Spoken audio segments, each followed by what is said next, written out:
Hi everyone, I'm Joanne here, and I'm here to explain to you the difference between rotational stretching that we do in human garage fascia maneuvers and traditional stretching that we do in yoga or stretching and how it's different and why rotational stretching is much more effective.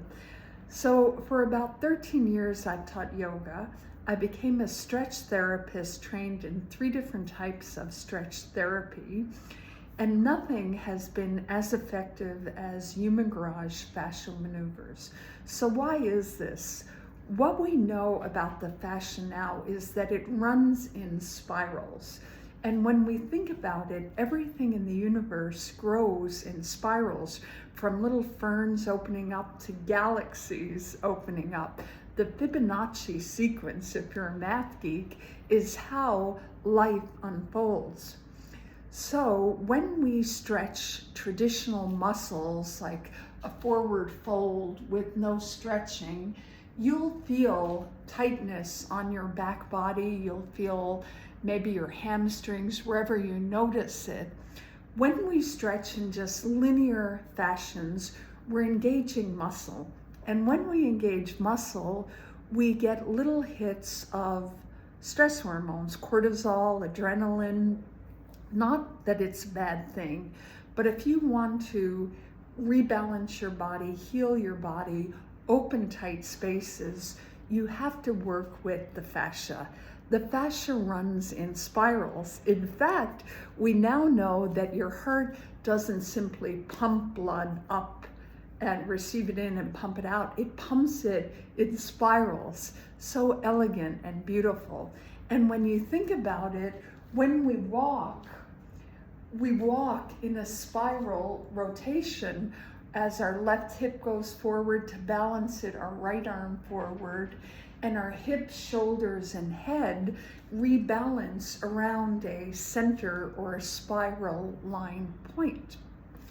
When we work with fascia and don't engage the muscle, when we twist, pin, lock, and slowly and intentionally breathe, we're actually creating pressure, and we know that fascia responds to temperature and pressure.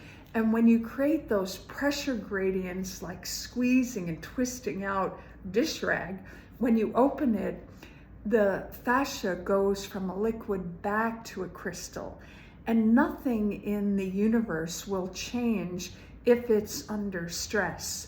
So when you stress linearly, you can make some progress, but not near what you're going to experience when you stretch rotationally.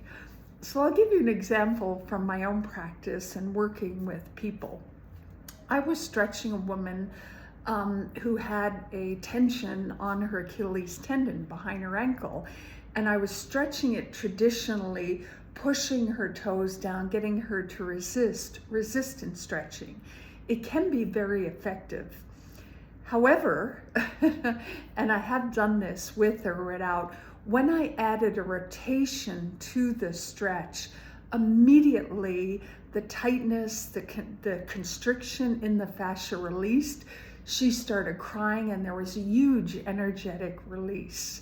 When the body feels safe, when it's in that rotation that the fascia normally goes in, and you want to create change, it's through pressure, and we create pressure by twisting. So that's my best explanation of it. If you really want to be effective in your stretching, and in yoga, turn your head in different directions, create that twist in your head going one way, shoulders going another, create that rotation in every stretch and see if you notice a difference. So try that.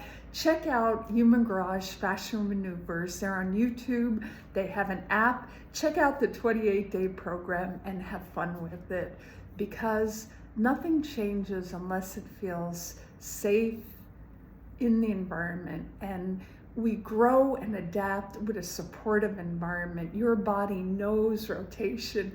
It grows and changes in rotation. Have fun with that. Joanne out. Bye for now.